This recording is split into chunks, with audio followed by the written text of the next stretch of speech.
Welcome to Week in Horror. You gotta be fucking kidding. The only podcast that will feed your horror need. The need to feed. With JL. Yeah, I'm a fucking masochist. I'll watch that shit. Eugene. Somebody has to be the sex symbol. I'm sorry. Alex. Shit, I just demonetize this forever. And Johnny O. How do you like that shit? Got halfway through the monologue before unmuting myself. Golly, it's one of them fucking days. With industry guests. Hi, this is Richard Oakes, Director of Host. Hey, this is Adam Leader, Director of Host. This is Matthew Mark Hunter. I'm Don Anelli. And you're listening to Week in Horror. And you're listening to Week in Horror. And this is Week in Horror. And you're listening to Week in Horror. Welcome to prime time, bitch! News, trivia, and more. One by one, we will take you. Join our live show Wednesdays at 7 Central, youtube.com/weekinhorror, and wherever you listen to podcasts. Week in Horror. Stay scared.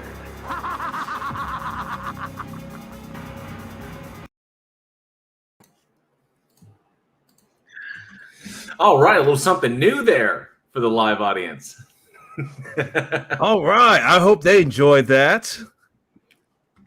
Who are you? All right, well, welcome back, horror fans. It's Wednesday, 7 p.m. Central Time, and that means it's time for another episode of the Week in Horror podcast, the only podcast where when there's no more room in hell, they shall walk the earth. Thank you all for joining our live show, and for all our podcast listeners, be sure to check us out so you too can interact directly with the show. This week, we're covering select films released in horror history between July 18th and July 24th. Thank you all so much for joining us. I'm Eugene, and with me tonight are Alex and JL. What is fucking up, everybody? How is it going, everyone? So Alex, welcome back. Welcome back, Alex. We've missed you. A episode. Yeah, sure. That's what they all say. What's going on? This is gonna be a week of. I haven't slept in fucking day. I didn't even know it was Wednesday until like 6:30, and JL was like, "All right, links to the Discord." And I was like, "Oh fuck, let's go." So this is gonna be an episode of keeping me fucking away. He's got that baby start brain. Seeing me nod off, just throw stuff at me. Just tap on the glass. Ah, Alex. Oh well, dude, it is excellent to have you back. You've been gone for a minute, but I know you just had a new kid, and those first few weeks are rough. So, but we're glad you're able to come back in and come back to the show, especially so fast, man. It's pretty badass of you. I know. I missed you guys. And that's even, I told my wife, I was like, all right, I'm going to go do the podcast. And she's like, all right, I guess I got it for a little while. You did tell me, I guess. Just remind her that you had the podcast before her. So prior commitments, man. Prior commitments. Oh, man, that would never fly. And Alex was never heard from again. She's been amazing. It's been a ride, and it's seriously, this last 4 weeks has gone by so fast. But I've been watching from the sidelines, and it's hard not being here to interact with you guys. So cool. Well, we are certainly glad you're back, and I know that the live audience is glad you're back. As a matter of fact, let's take a look who is in the house. We saw Surf was first one on board. Good to see you, Surf, one of our amazing patrons. Greetings to you, and let him know that to all of our patrons who may not be aware. Or maybe the email didn't get to you, but we have behind the scenes images from our production of Nail Gun actually up on the Patreon that all of our patrons can take a look at. So that's a kind of special thing we wanted to throw you guys. And he took a look at them and says, "Ow, those nails look painful." They certainly did. That's the point. Prime Red is in the house, says, "I guess I will check out your live stream, even though you bastards didn't come to my premiere." I got the notification of your premiere and I swung by, but I couldn't stay because I have a show that I have to set up. I have to get all this set up for these guys. So I apologize if I wasn't there for the entire thing. I do apologize, Prime Red. We do love you, though. Oh, Prime Red, I didn't know you had a premiere coming. Are you subbed to his channel, Eugene? Let me double check. If I apologize, and I will be there. Oh, I thought so. Let's see. Sarcasm's in the house. Another one of our amazing patrons. The trick is to get the strings between the cams. That's right. We had some mic issues, and we needed to pull the strings tighter so they could hold that sound in better. Charlie Welch, the only man you never make a bet with, is in the house. Says Week in Horrors. That's right. We are horrors. We're horrors for your support. We will do everything we can for it. And the list of the things we'll do for your support is on our OnlyFans, onlyfans.com/weekinhorror. Tony Regime is in the house. Good to see you. Eugene. I'm like, absolutely. You gotta be careful because you don't know if that's an actual link or not. I'm giving free advertising for somebody out there. Tony Regime, good to see you. Hello to you. And Charlie Watch says, what is this production value shit? So yes, it was something I wanted to try something new. And holy shit, JL trying something new. I'm usually averse to change, but I know, right? And I wanted to play. I almost didn't. I almost like double backed on it, but everyone was like, "Yeah, just go ahead and do it." But that's the trailer from our YouTube channel instead of the normal animatic that you see at the beginning of the stream. I wanted to do something a little bit new and show you guys what other stuff that we have out there. Honestly, Eugene, was that the first time you've seen that? Yeah. Okay. I could have sworn I sent it to y'all like, hey, check out the new trailer I made. Do you like it? I could have sworn you signed off on it. Let me tell you, I've been doing so much editing and working on just various stuff. It all kind of slurs together. So I'm working on like 4 different interview stuff for like various clients and everything. And so it may have gotten lost in the shuffle somewhere. Cool. Well, I hope you liked it because I did. Awesome. So yes, Charlie Welch, that is that production value shit. Jinju's in the house. Good to see you. And Tony Regime says, as long as it's not weak in horror. No, it's never weak. It's very strong, always. Sarcasm, hello. And who else we got? Prime Red said you read it a lot more butthurt than it was intended to be. Well, I love you, Prime Red. Prime Red is literally, I got to give credit where credit is due. The reason I started a YouTube channel, like legit started making content and everything, was because of Prime Red. He did a video response to some stupid stuff he saw on the internet. And I was like, oh, wow, I got to check this out. I could do a response too. So I did a response to kind of the same thing, just a little bit in a different style. I was like, I'm going to do this too. And I just got bit by the bug. And it was like, so now I'm putting my stuff out there. So a lot of fun. Awesome. Oh, by the way, Prime Red, I am subscribed to your channel now. So I will get those notifications and I will be there. Awesome. Let's see. Charlie Welch says, Charlie Welch, you are a patron. Says, no email for that behind the scenes stuff. How do I find it? That's weird because I sent out all 4. I wonder if people aren't getting notifications when I put out the patron stuff at the top of every month. Oh. That's weird. I'm gonna have to look into that because you should be getting a notification of new content being put out at the top of every month because the new Bloodbath, the new After Dark, and the new anything else. Obviously, the newsletter, you get a monthly newsletter, and any additional stuff like the behind the scenes photos, they go out at the top of the month. So I'm surprised that that's not there. I got to figure out what's going on with that. But thank you for letting me know, Charlie. And Charlie got his Kink Shaming Cannibals shirt. Yes. So the Kink Shaming Cannibals is a band that was invented on this show. We have merch for the Kink Shaming Cannibals. It is our Week in Horror limited edition shirt number 3. And it will be up on our Teespring currently. It will be up there for a short amount of time. So hopefully if you want yours, you can get it. It's the 3rd one. And I gotta tell you guys, I'm seriously considering doing like a short run of shirt number 1 and shirt number 2. What do you think? Should I? Yeah, why not? Yeah, why not? Just bring him back. Okay, yeah, I can bring him back. I can literally bring this back for a short run. I think that would be cool. Sarcasm says Patreon sends me alerts. None from Week in Horror. That is very, very weird.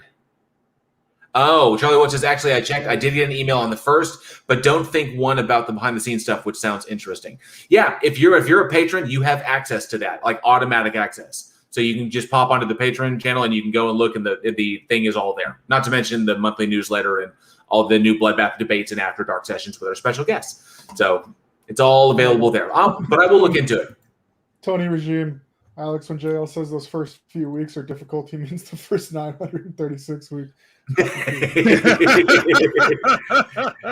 936, that's 52. That'd be 18 years, right? Yeah. Yeah, pretty much. Yeah. Okay, so two things that I wanted to bring before we dive into our film selection. And Alex is gonna kick us off. So all eyes are on you, Alex. But two things that popped up. One, there's going to be a Pet Sematary sequel. Bruh. Why? Just hands up. Yes, hands up. Why? Why? I don't know. Oh, that's good. Charlie actually said he got that email as well. Excellent. He said had to look harder. Fuck, sorry. So it's good to know that those are going out. But yes, there's going to be a Pet Sematary sequel. Now, there are not many details out about this yet, but the question really is, do we fucking need one? Is it a sequel to the 1989 one? I think it's a sequel to it might be a sequel to the remake. No, I honestly don't know. But it's a sequel to the story, Pet Sematary. It's exactly Tony Regime. Why? Like Mad Mark says, Mad Mark, good to see you in the house, says yes. Why? Why is this a thing? I have no idea. Like I said, well, go ahead, Alex. It wasn't received. The new one wasn't received well. I mean, you couldn't really pull out the 1989 one. You can't do the 89 one sequel because it's fucking 31 years later. You couldn't get anybody from before on there. It wouldn't work out. And the new one wasn't received very well anyway. So I don't know why. No, it was not. That was a soulless piece of trash. To be honest, that was just. And what else are you gonna do? Like, I mean, I don't know. It's just few movies I've seen movies that are bad. But few movies I've seen are unnecessary. And this movie was just not necessary. It didn't need to be made. It was a fucking cash grab. Maybe the intention was that they want to kind of revive it so they can make sequels off it and try to make money off it. So it's obviously a deliberate cash grab, which is bullshit. But, I don't like them. But hey, every genre has its cash grabs. I mean, look at Lifetime Network and all the Christmas movies they put out. So listen, this is a cash grab on a cash grab. Wait. It would be a cash grab off a cash grab. This is true. Yeah. Just try to milk the franchise for as much money as they can. I didn't even look into it. They didn't even make any money. It made enough to warrant a sequel, I'm assuming. Let's see. Pet Sematary. Okay, so yeah, the audience is pretty much in accordance with that. Tony Regime, why a sequel to Pet Sematary? That's the question. Sarcasm says, nope, just nope. Jinju said, good to see you, Jinju says, Pet Sematary sequel? No, just no. And maybe even a hell fucking no if needed. Sir Little Wolf, good to see you. And Alien X Gaming, good to see you in the house. Awesome. And Sarcasm says, it can't even work as a cash grab. The remake just didn't. Agreed. Yeah, just garbage. Yeah. And Sir Chris Durham Music Channel is in the house, says, answer to tonight's trivia question, D.W. Griffith at Week in Horror. I'm going to win this week. The question was a birth of a nation. So, what is a birth of a nation? Man Devil in the house. Good to see you, Man Devil. And Tony G says, better next, they'll do a remake sequel to Stand By Me. Why? You put shit like that in the world, Tony Regime, and this is why we can't have nice things. Some studios like listening to our podcast going, that is a good idea. No. Yeah. Write that down. So definitely 2019 grossed fucking $113 million. So apparently it's just enough to warrant a sequel. Yeah. So definitely let us know in the comments below, or definitely hit us up at weekinhorror@gmail.com. We'd love to hear what you think. Should there be a Pet Sematary sequel, or is this just a waste of fucking time? Sarcasm says, my trivia answer is Rosebud. I'm not going to tell you what is the most boring movie ever made. Oh, you win. Oh, let me see here. This next one. There was a part 2 in 92. Yeah, with Eddie Furlong.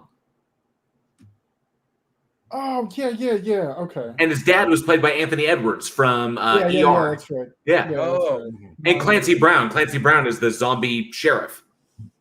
Wait, so are they gonna do? I don't fucking know. I'm done on that topic. Anyways, so jumping on to this next one, and this is something I'm pretty sure a lot of the people who listen to us are on top of. But Netflix just debuted a new series, Fear Street. Bro, it's literally playing in my living room right now. My wife is watching Yes.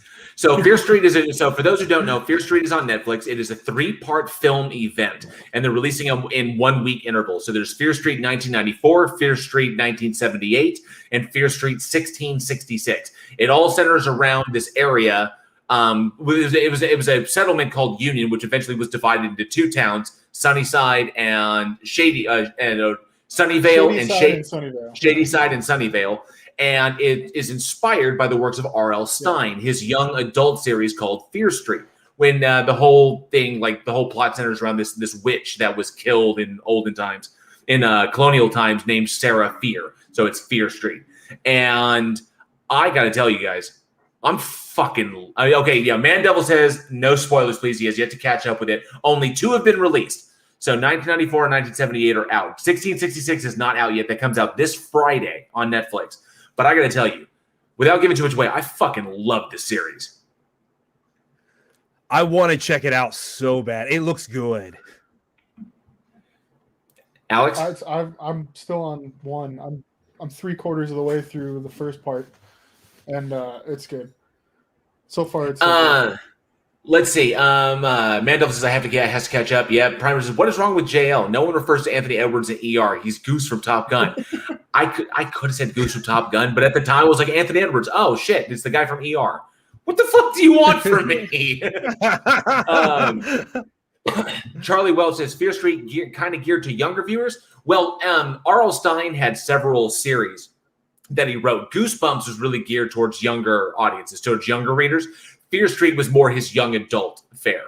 So teenagers, I would say, is what Fear Street is. Now, surprisingly, there's a lot of violence and shit in this series. I'd be surprised if this was geared towards younger. So people who are familiar with Goosebumps probably should not be watching this, because this is really, we're talking, this is like the 17, 18 crowd going up there. Yeah, but this is it plays off of like people our age. It goes back to slashers from when we were teenagers and we were watching, God, since we're so old now, but when we were watching scary movies, it's an homage to like those types of movies. So like I said, I just started it and I was watching in the open sequence and I was like, see, I know what's going to happen because this is how every slasher in that time period worked. And then it was like, wait, no. But now I've got some ideas and theories that it's like, okay, if it's following the trope, but then it always takes one little step off to the right to, pull its ball sack off its leg and give us a little surprise. Awesome. Nice. Oh, let's see. Fierce. Oh yeah. Little says there's 2 O's in Goose. Yes, the scene from Top Gun. Yes. Charlie Wolf says started after this. Good. I do hope you enjoyed it as much as I did. I've heard it's very divisive. Some people are saying that they fucking hated it. Some people are saying that they absolutely loved it. I think the people who don't like it are expecting more, but they're not realizing that this is based off R.L. Stine's work. And R.L. Stine did not dive deep into like hardcore psychological horror, where it really messes with your emotions to that degree. It's pretty much on its face horror, like on its face slasher horror, many tropes that go into that genre. So people may have been expecting too much and not getting what they wanted. Either way, I think it's amazing. And it should be noted, the soundtrack to this show is next fucking level. Dude, it's great. It's fucking amazing. Okay, nice. All right. Yes, you will love every stretch. Out with fucking 9 Inch Nails. First of all, it starts out with 9 Inch Nails Closer. And so Eugene's gonna love that. But hell fucking yeah. Yeah.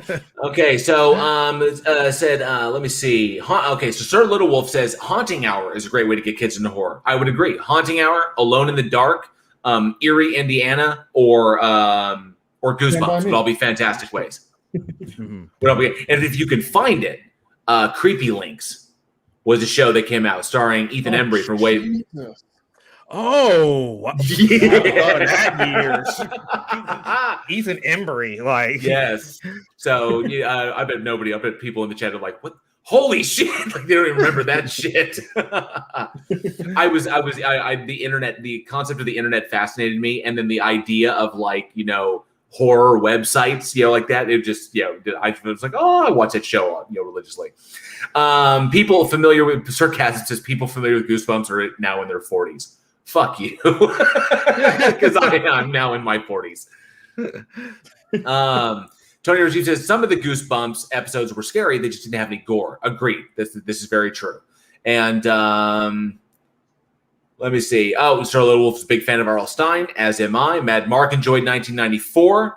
I enjoyed them both. I loved them both. 78 edges 1994 by hair, but only because of the soundtrack.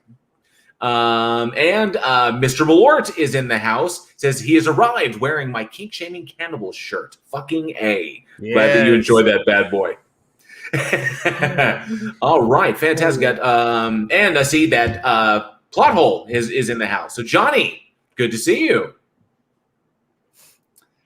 All right, I think that's everybody. I think I've caught up with everyone in the chat. So yeah, so if you dig Fear Street, or if you didn't like it, whichever, we'd love to know. Let us know in the comments below, or hit us up, weekinhorror@gmail.com. I'd like to get your take on the new Netflix series, Fear Street, based on the works by R.L. Stine.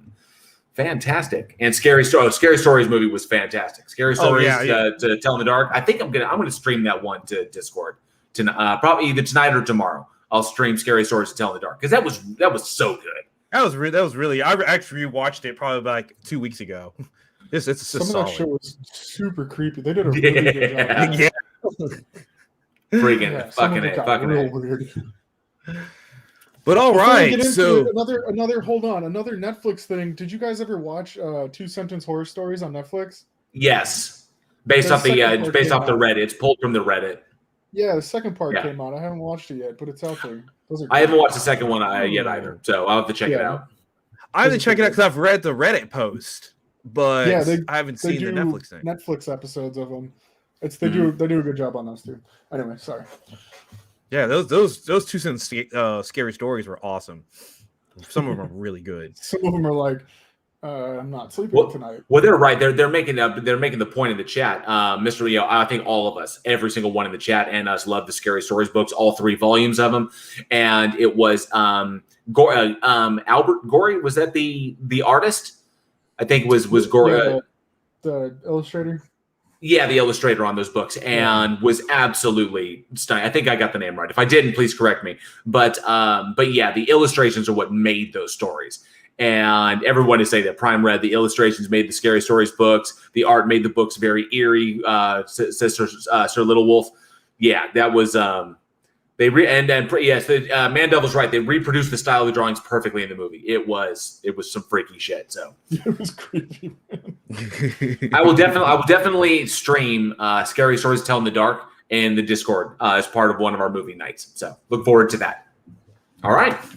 Okay. Well, we're here to talk about some horror films. Alex, what do we have first? I don't know. What? I'm just kidding. It's all on you, bud. Are you ready to get back in the saddle? Oh, time to fuck something up. Hey, I'm the George Head. Good to see you. Hey, what's up, George? Oh, he's here. Hey. Yep. All right, so let's start this out. We'll do, I'd say, a classic. I guess one of the big. It's kind of a big hitter, huh? July 18th, 2013, The Conjuring, directed by James Wan, written by Chad Hayes. God, what a Chad. And Carrie Hayes. This one was starring Patrick Wilson, Vera Farmiga. See, I almost fucked it up already. Ron Livingston, Lily Taylor, Shanley Caswell, Haley McFarlane. There was a few that I missed on my notes. I know Kayla Deaver? Yeah, Kayla Deaver was in this one too. Anyways, long story short, based in 1971, Carolyn and Roger Perrin moved their family into a Rhode Island farmhouse, and shit gets real. No, but they start getting terrorized by ghosts, essentially. Hey, Alex, before you go on, getting the sound that your volume's a little low. Is this better? if you're trying to do ASMR, yeah. You told me to turn it down. Here, how about this? Is this better? That sounds good. Okay.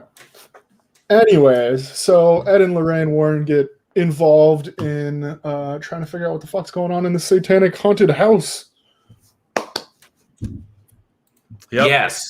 Yes. One thing could be said. Obviously, there are 3 Conjuring films out now. Honestly, I think it's the law of diminishing. Well, I mean, there's a bunch in the universe, like the Conjuring universe. But as far as the Conjuring films goes, Conjuring 1, 2, and 3, and the newest one just recently came out. The Devil Made Me Do It. I think that there's a law of diminishing returns on the storyline, but luckily we're talking about the first one and not the next ones. The first one, legit, this movie was fucking scary. Yeah, this one was the scariest out of all of them. The next 2 are kind of blah, but I think it's because once you tap into that, if you're just trying to recreate it, then obviously it's not going to hit the same way this one did. But there were moments in this one, like the shit in the basement. I still, whenever I think of this movie, it always goes to Lily Taylor, and I love her to death. I absolutely love Lily Taylor and everything she does because she's just an amazingly underrated actress. She has a vampire movie, black and white vampire movie that if you haven't seen, you've got to check out. But and it was like her and Christopher Walken. It's fucking weird. But that moment on the stairs with the clapping, that gets me every fucking time. And I was like, nope, move. U-Haul, get the U-Haul, get the shit out of here. It's with that cedar fucking closet too, that wooden closet. Yes. Always stuck in my head. It's so, and every time I go into my closet, I'm like, don't touch me. Yeah. I mean, the concept, there obviously it's the concept, the sounds that you hear, something like this, but the idea that, chasing the ghosts around and the way they built the tension in this. Number one, you have this massive freaking house. Okay, massive houses, especially massive old houses, inherently creepy. You've got weird noises. The house settles weird. You got the way the wind works. You got all kinds of stuff. The house is usually kind of shifted, over time, and just inherently creepy. And obviously big spaces, echoes, and the little noises that you are not used to. So yeah, I can imagine that. But then, instead of what was that noise? You distinctly hear things, and that it basically put a new spin on pareidolia, the concept of like seeing or seeing patterns in chaos or picking up on patterns in random shit. But no, they're like, this was legitimate, and it makes it all the more terrifying because, and I guess a lot of things that went into it, the lighting of this thing, the way the house was used, the house in and of itself was a character. And I thought about an impressive, despite the fact that I disagree with where they took their inspiration from the work of Ed, for the work of Ed and Lorraine Warren. We've had discussions about this before on the podcast. Like Yes or Little Wolf, I'm not a big fan of them either. This could have stood alone as a haunted house story, with just some like Poltergeist. We didn't need Ed and Lorraine Warren. This could have been a fictional story where just investigators come in to deal with this shit. But chances are it would have been. You think it would have been too much like Insidious? Because that's kind of what Insidious was. It pretty much would have been Insidious then. Yeah, at that point. Yeah. Because the only thing that's you wouldn't have it. Yeah, it's obviously having a true story part is what kind of helped in the marketing of it. We've talked about that, films based off of true stories and stuff that can help towards marketing. Honestly, like with this movie, it doesn't matter. I don't even think the movie stands well enough on its own that it doesn't need to be like a true story or blah blah blah or something like that. It's just a great movie. And the thing I like about this movie is that it uses a lot of heavy practical effects. I've watched a lot of the behind the scenes where they're trying to communicate with the spirit world, and the girl's getting tossed around into the room and up into the ceiling, and stuff's thrown around. That's all wire work. That's not CG stuff like that at all. And going on that practical effects once again gives that texture to it. It makes it feel more real than seeing some CGI girl being tossed around in a room. Yeah, brilliant use of light and shadow in this film in order to the lighting in this. Yeah. And it wasn't even like they didn't go through the whole thing as it was like gray and dark and scary. Like there was points where you could tell where like the lighting would get brighter and you could kind of tell what was like, oh, things are gonna get good, and then they fucking snap right back to terrible real fast. And yeah, no, they did great cam work in this. The practical effects were great. There were some fuck ups with the practical effects that I was reading about, like when Carolyn's tied to the chair and she gets like thrown against the wall and stuff and falls down. Like you can see the wig slide off the stuntman when she falls to the ground. I went back and I watched it. Sure shit. Yeah, you can see it's funny. But yeah, no, it was great. And the fucking commentary in this movie was fantastic. As much as I had a hard time with Patrick Wilson being Ed Warren, he did a great job at it. I thought they conveyed him. They conveyed the characters well. Other than the fact that they're portraying it as though this is real, that this is something that actually happened when it in fact it's not. But I think Ed Eugene is right. It didn't even need the inspired by a true story. It didn't need based on real events. It didn't need to be associated with the Warrens whatsoever. This movie was strong enough to stand all on its own, just by virtue of its performances. The names were completely arbitrary. You could have left all that crap out, and it would have been an interesting story. Considering that they added so much to it. So much they added to the story because the Warren investigation, or whatever I would call it that, but the Warrens did not allude to any of the things that the movie actually comes up to, like the fact that there were the witches that were put to death in that time. All of that stuff was made up by the filmmakers themselves. So just to make a more cogent storyline that had like a 3-act narrative to it.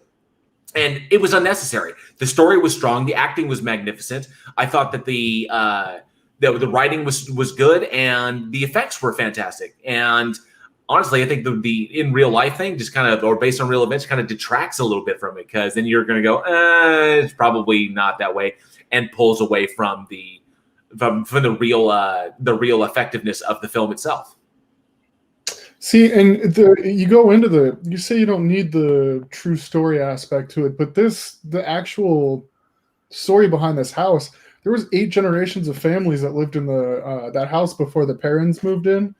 And there was multiple suicides. There was like a child rape. There was multiple deaths, poisonings, like all sorts of things that happened in this house before the parents actually moved in, who actually visited the set of the film, by the way. But there was actually bad things that happened for a long time. And that having that hanging over it definitely has, if you know about the actual story, it actually has a big effect on even if you don't believe in the paranormal, that amount of stuff happening, that negative energy in a house could actually have a huge effect. In my opinion, it could have a huge effect on just the atmosphere of the house, if you know that, as you move into this house, and that can make your brain do weird things. So it can go into psychological. And this movie, with it's very tame. It doesn't have a lot of blood. There's not a lot of profanity. There's not a bunch of nudity. There's no, which is great. But without that stuff, it's still fucking scary, and it's still effective as a horror film. Absolutely. Definitely. Hey, so what I'm actually kind of curious of, because The Conjuring came out in 2013, was this started to help issue in what we talk about, the intelligent horror film?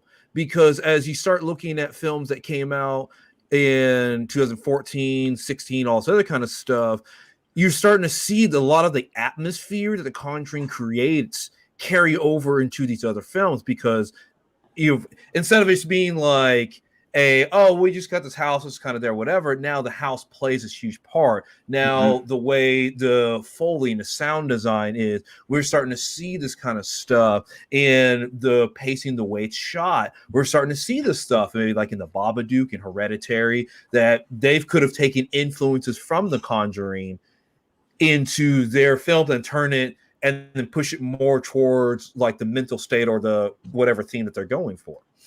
Well, and that's what James Wan was doing. He modeled the cinematography in this movie after 1970s horror films, but then made it better. And it caught on real hard. You're exactly right. After that, they started using it because it worked. I mean, especially in this movie. Yeah, Charlie Wells says it's got to be a challenge to watch horror for you guys. Probably not easy to shut off your evaluations to enjoy a movie. I will say, knowing how the sausage made does change the experience. It showcases but that's how when good you a can movie identify. is. Yeah, I mean, that's how you can identify a good movie, is if we can sit there and watch it and pick it apart, and at the end of it be like, no, they did all the right things. I thought this was going to happen, but then it went this way instead. That's I guess I never really thought about it. I do sit there and pick it apart the whole time I'm watching it. It comes down to like how good a movie is. If a movie, despite like having a filmmaker's eye, if a movie still draws me in and I get completely lost into it, that showcases how good a movie is. Where I'm just like at the end, I'm like, oh shit, I just got lost in the story. I wasn't paying attention to anything else. Versus movies that are decent to worse, where all of a sudden you start thinking about the other stuff. Yeah, there's I can still suspend my disbelief. There are movies out there that can still get me, and even a movie I've seen like a dozen times, like for example, The Green Mile. The Green Mile still suspends my disbelief every time I watch it, and I know everything about that movie, and it just pulls me in, and I'm just gone. That's a hallmark of magnificent filmmaking. And it still happens. Unfortunately, not as often as I would like, not as often as it used to before, I really started diving into the film industry. But it does. It can be difficult.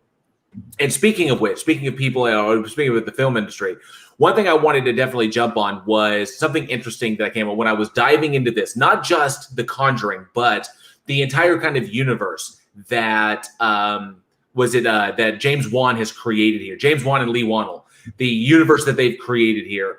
And that is composer Joseph Bishara.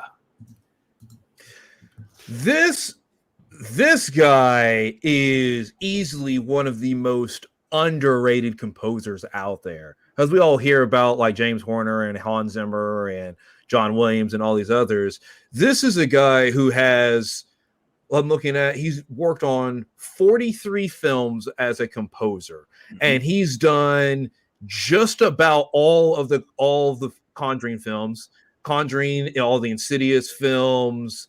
He sat there, he's done the Annabelle films, but he's also sat there, he's done like VHS, he's done Dark Skies, he's worked on the Masters of Horror series, and has really been a go-to guy in terms of helping establish this universe. And the thing is, when it comes with music, comes to composing, you never ever fully get the tone of a scene until you put music on it. You shoot it, you have it pictured in your head, and you can put in the dialogue, and even when you're editing a scene, sometimes it feels real stilted, or it's like, okay, well, it's just that alone doesn't get the atmosphere. When you finally add music to a scene, it changes. It just changes the entire. It's like boom, now it's complete.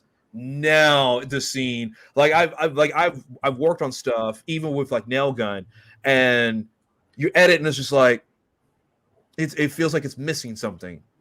It's like It's like, man, does this really work? And the editor I was working with was like, well, here's some temp music. And he played a song. I was like, oh, now it works. Now it is. It can change everything. Absolutely. Yes. And something that's really, really cool. And the reason I wanted to spotlight this guy is, number one, his music is unique, because his music is what is literally, and Sir Little Wolf saying music has a huge influence, and it does. He's done the music for all the Insidious films. He's been the composer for all the Insidious films. He's been the composer for the Conjuring films and the Annabelle films. But here's something really, really cool, that if anyone out there has seen these movies, you've seen him in action, because he's also an actor. Because it started with the first Insidious film. That was his first acting credit. He was the lipstick face demon in the first Insidious film, because James wanted to give him a role because he was so impressed by his work. He's like, what he would like to do is like, well, maybe something, kind of goes like, would you like to be the demon? Because he's got that build that could really play that. And sure as shit, the lipstick face demon, the one that appears behind Patrick Stewart in that little shot real quick, that's the composer of the film. That is Joseph Bishara. But he was also, not only was he that, he was also Bathsheba in The Conjuring. So, and when I was like, oh, holy shit, and not only that, he's the Annabelle demon.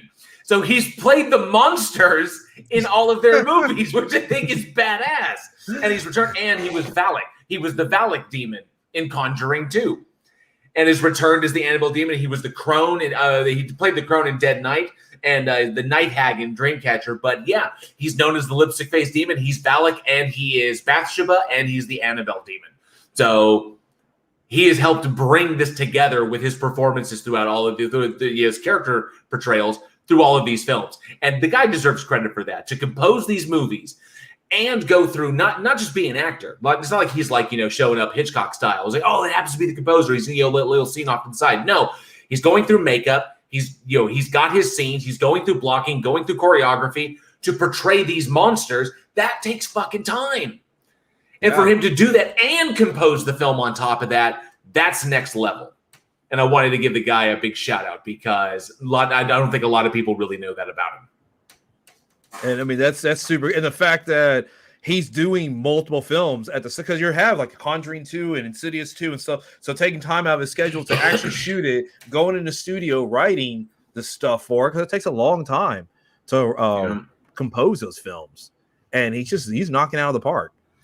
Pretty badass. Let's see here. Mandel says, movies can't make the audience feel emotions directly the way they do vision and sound. That's where the music comes in. Hell yes. Exactly. Tony Regime says, I can't enjoy a film if they make stupid mistakes in costuming. As soon as I spot something, then I look for more mistakes.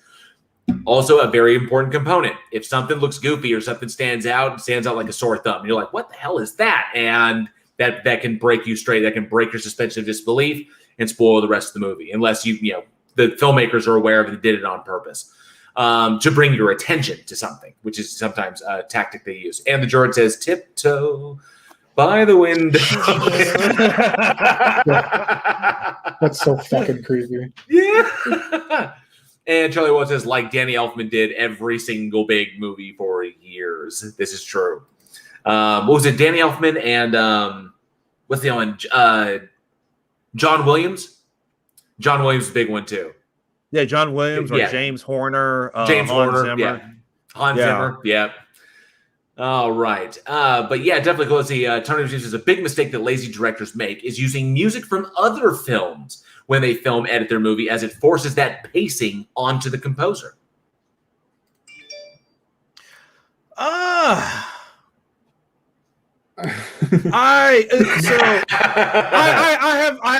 have mixed feelings about it, because you're right. There are a lot of films borrow from a lot of other films.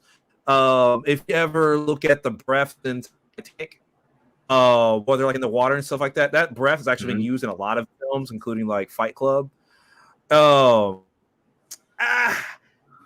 Sometimes if it fits, it can work. A really great example is somebody took the plane crash scene in the movie Flight, and they added the Hans Zimmer music to Interstellar. I think you got to throw caution to win, something like that. And I mean, they didn't recut the film or anything like that. All they did was just laid music, and they still had all the regular sound effects and stuff like that on top of it. And I want to be honest, that's the plane crash in Flight is better with the Interstellar music than it is with the music they already had. Cool. And every time I watch Flight, I think of the Interstellar music now. Oh, okay. And Sarcasm says anyone walking by your window is creepy, but especially when you live on the third floor. It's fucking true. Hate it when that happens. Tiptoe through the... Especially when they're sitting there. Kind of Tim comes fucking walking by on the third floor, dude. I'm done. I'm checking out. At that point. I'm out. But I'm glad we got the opportunity to kind of shine the spotlight on Joseph, because his work has been cool and so understated. He doesn't get the recognition because the Annabelle films, Conjuring films, the Insidious films, those things are made by their monsters or by the creatures that are in them, and he deserved a lot of recognition for that. So, yeah, absolutely. Yep. I know we're supposed to call to the audience with this next point. It kind of takes a hard left turn though.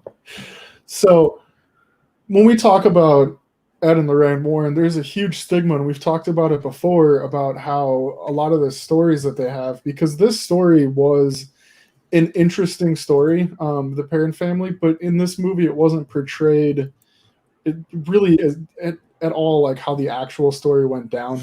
There was supposedly a few spirits in this house, and some of them were friendly, and the kids liked some of them. There was one that they had named Manny. There was ghosts that would like kiss the girls goodnight. And so there was like a lot that didn't go into this movie, and they really just kind of focused on I'm gonna fuck up the witch's name, Bathsheba Sherman, and he was the big, it was the big bad Satanist witch, that they were trying to portray. There was a lot more to this story, and there are definitely other movies that you could watch that kind of play out on the actual story of this family. But the way that they did it in The Conjuring was a good movie. But they really do, in this movie and other movies, we've talked about how they kind of disrespect paganism and witches, and they portray these things to be super bad, and they don't portray them accurately, which I know has pissed a lot of people off. And there's a lot of stuff that you can, even looking into this movie, that there's a group of people that they're like, no, this is not how these things need to be portrayed. Which I can agree with. You start fucking with somebody's, religion or beliefs or anything, and you do it wrong, there's going to be some kickback, and it's just something that really should be watched.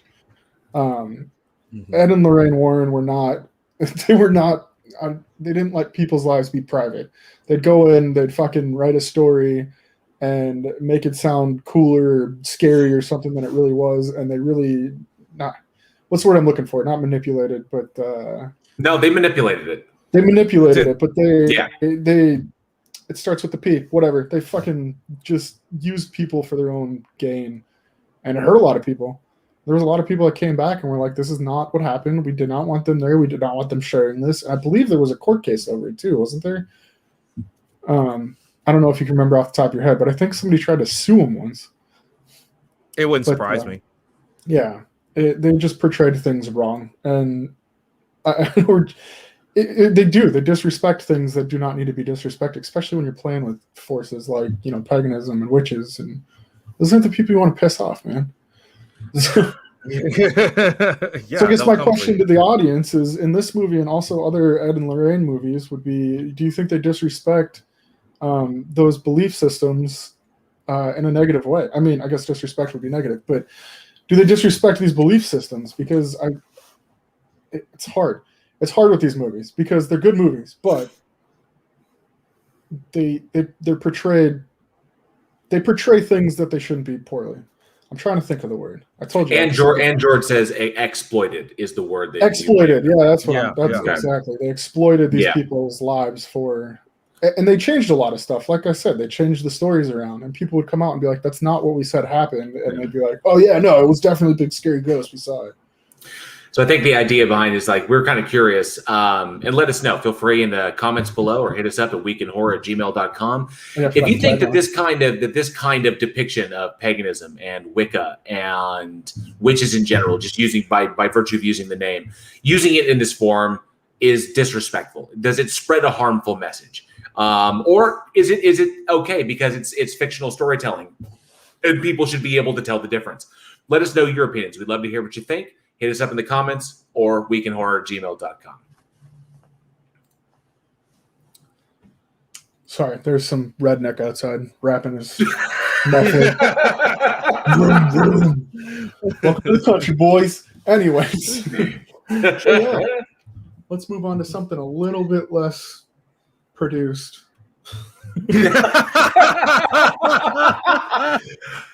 I'm not even gonna. So yes, the next film that we have up came out July 20th, 2020, and it is Open 24 Hours. Not the movie. The actual name of the movie was Open 24 Hours. Written and directed by Padraig Reynolds, starring Vanessa Grass, Brendan Fletcher, and Emily Tennant. In a nutshell, the film centers around a girl recently released from a psychiatric facility after setting fire to her serial killer boyfriend, and being diagnosed as paranoid delusional. She gets a job at a local gas station, and the very first night that she works, things begin to get really weird as reality and fiction begin to kind of blend together. So I have to admit, I kind of dug this movie. It was better than I anticipated. I was a little unhappy with the way it ended, kind of abruptly, but nonetheless, for a single location, okay, for shooting in one space, because it's in a convenience store. That's it. I mean, you had a couple of other tertiary things like shoot in her apartment or shoot outside like this, but this was a single location movie for all intents and purposes. I thought it was not bad. It made use of the space decently. Yeah, it's so with the gas station here, and in terms of shooting single locations hard because eventually the location can feel old and stale. True. Because it's just like, oh, we're still at the same point, and eventually when it starts to feel old and stale, the film feels cheap on it, because like, oh, well, I guess they couldn't afford another location. Now there are some movies that do use a single location very well. One of my go-tos would be like Reservoir Dogs and The Warehouse, where the story is so good it doesn't matter the fact that most of it takes place in the warehouse, and then you get like a scene in a car, a scene in the street, whatever. Or like phone booth. Or it's the same thing like phone booth, where the story keeps you compelled as you're going throughout. With the gas station here, they did use, there were some moments I did like, and some moments I feel like that could be in some other places. Just because I felt like they had access to an entire gas station. Like, hey, maybe a friend owned the gas station or whatever on it, and they're like, oh, well, we got a gas station. Let's just make an entire feature film, a slasher film that follows it. And you got some stuff in the parking lot and back room and everything like that. Okay, I gotta ask this, and since you guys have watched it, did anybody get the feeling like this place was bigger on the inside than it was on the outside? It was definitely Dr. Who. Or was that just me? No, it was seriously. It was okay. Quick fun fact. I was kind of holding off. I need to jump in here. The gas station set was specifically built for this movie. They built it for this movie. It was not. It wasn't like they had found a gas station. It was built for the movie. Second of all, JL, we've been on the overnight shifts at gas stations before. Yes, we have. It's not totally out of the realm of possibility, the things that happen in this movie. It's not. It's legit not. When you because I have worked. Yeah, because we work for the same company, and one of the locations that I worked at, it was that one up in North Texas, way up there in McKinney. Long stretch of road, single QT in the middle. Yeah, you know what I'm talking about? Yeah, it was way off of 380 back when there was. Yes, that's it. It was way off of 380, and so I'm up there, and I'm the only one around. So it's like literally a long stretch of road. 380 is just this long stretch. That's all it is. Nothing else around. Just a QT right smack in the middle. The only thing that's lit up in the area, and I'm the only person on duty. So I'm like. Just real quick, there was multiple times where I pulled up on an ER shift, and there'd been cops out in the parking lot because somebody just got fucking shot. Or there'd be a time where it was the middle of the night and somebody would go into the bathroom and not come out for 4 hours, and you'd be like, oh, wait a second, and turns out they're in there singing on the toilet, naked, and then the cops had to show up because some dude was walking back and forth covered in blood. Like, working at a gas station overnight is a fucking horror story itself. And so, like, when you see this stuff, and it's like, oh yeah, no, I can see that happening for sure. that was a big thing. I like that the element that there was nothing supernatural about this. I personally think that the unreliable narrator trope, the fact that the girl is a paranoid schizophrenic, and they go way out of their way to say that this is a paranoid schizophrenic. I mean, this is not like, I heard in my hearing something. She's medicated. But she's like a hearing. It's not very subtle. It's extreme. She's having full blown auditory and visual hallucinations of her ex, who was a serial killer, and the crimes that he committed. She's like seeing like dead bodies and like him like axe murdering people in front of her, and it's really intense. And she's out walking in the normal world. That was a little difficult to swallow. You wouldn't want somebody at that, especially, in charge of your business at night. But despite that, I like that the concept, I like you said, we've worked at convenience stores in the middle of the night. We know the kind of shit that goes down, the kind of shit that could potentially go down. And this was not out of the realm of possibility. Although I thought it was a little weird. It did seem a little off. Maybe it was just me. The place seemed enormous on the inside. Like there was a shower, and there was like there the was a lot massive more bathroom area. rooms inside. There was exactly. You had the main convenience store area, and then you had like the back locker area, like the locker room area, which is almost like a full-on shower stall area, and then you had the bathroom area, which was enormous. And shit is just going all over the place. It's like, and then she steps outside in the rain, and she's outside, and this place is like half that size. It's like a TARDIS. It's bigger on the inside. It's a TARDIS. It's literally the TARDIS of convenience stores. So, and the fact that she's insane. Did you know there was an? No, I was going to say, the fact that she's insane, I don't know if I can trust this place. Is she even in a convenience store? Well, the thing is, you have to shoot it that way. What if she's still in the hospital? Well, I mean, the fact that she's the only one that fucking survives. She's the only one that walks out of that place at the end of it. Was it her boyfriend ever? Oh. I don't know, because it ends on such an ambiguous note. She literally, everyone who walked in that place, everyone she met, except for the owner of the place, who met her, hired her, and then left and never came back. He walked out of continuity. Everyone else who was around this girl dies. So, I don't know. Yeah. Did you see the alternate ending?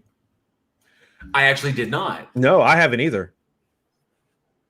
Okay. I'm not gonna like totally spoil it, but tell us. Are you fucking? Did you guys see this? Oh, okay, never mind. It's nothing. It's nothing. It's that she walks out. There's all the bodies that had piled up are all outside. She like walks past, all fucked up, and then the movie just ends. And it's like that left more questions. They should have just stuck with that, because then I would have been like, well, what the fuck? But yeah. No, that's the ambiguous ending. The ambiguous ending was the one that, because I streamed this to the Discord, she just walks out. Like there's bodies everywhere. Her coworker, her friend, the cop, the supposedly her boyfriend, the customer that walked in. Oh, her parole officer. Yeah. So the cops were like the. Go ahead. Yeah, so I'm like, I don't know. Like, and of course, everyone who comes into contact with her friend who dropped her off, her coworker who was the guy who she was taking over the shift from, her parole officer, the random customer who came in, and the supposedly the serial killer boyfriend who escaped and was coming after her. But everyone winds up dead, and she's the paranoid schizophrenic who keeps seeing dead bodies and shit everywhere. So yeah.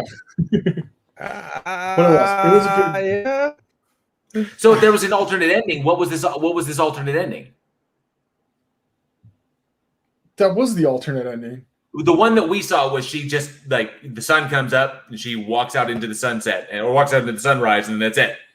That's where it ended. Yeah, past all the bodies. That was the alternate ending. So what's the original ending? I only saw the alter. I guess maybe was that maybe we only see the alternate ending. I literally picked it. I picked it because I watched it. I watched it and I picked the alternate version. I didn't know if there was another one. Did we miss something? We might have missed something.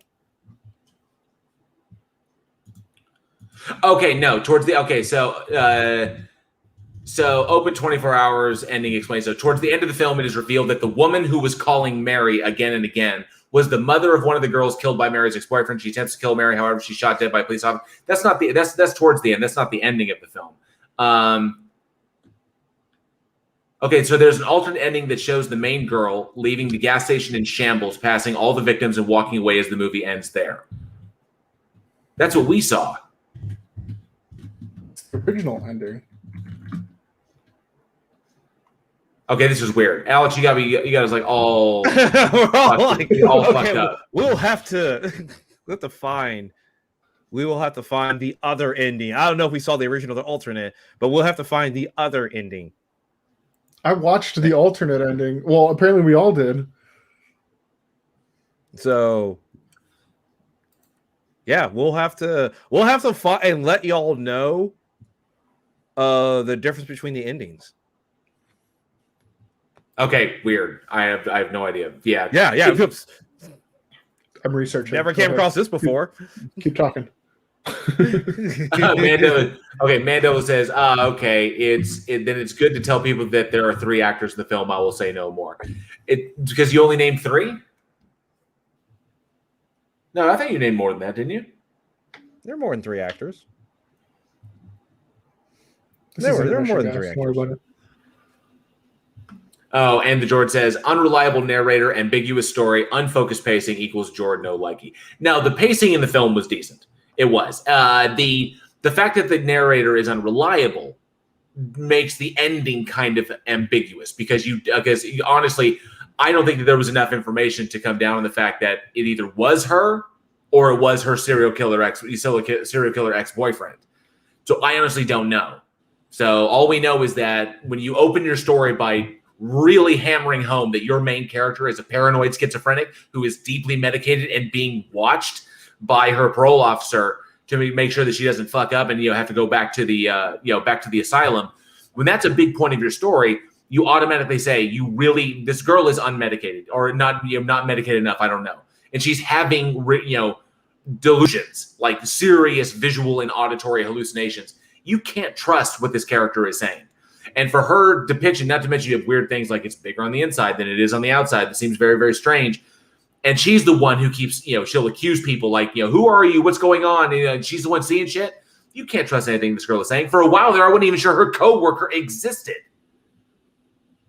Except he did things that, that weren't possible. But every time, every time somebody got smoked, she was the only one who was around, who was conscious and aware of things going on. Everyone else was kind of like in a state. It could have been her, even in the locker room scene, or I guess in the locker room scene when everybody was tied up and her boyfriend supposedly has the sledgehammer and shit. Even in that scene, it was like, wow, she's tied up, she can't do anything. I'm getting some Fight Club vibes here. Yeah, and honestly, I think it would have been better if it went with Fight Club in terms of how they reveal an unreliable narrator, because this one kind of hammers it in at the very beginning, whereas Fight Club, it doesn't put it all the way together till the very end. We get the twist with Tyler Durden.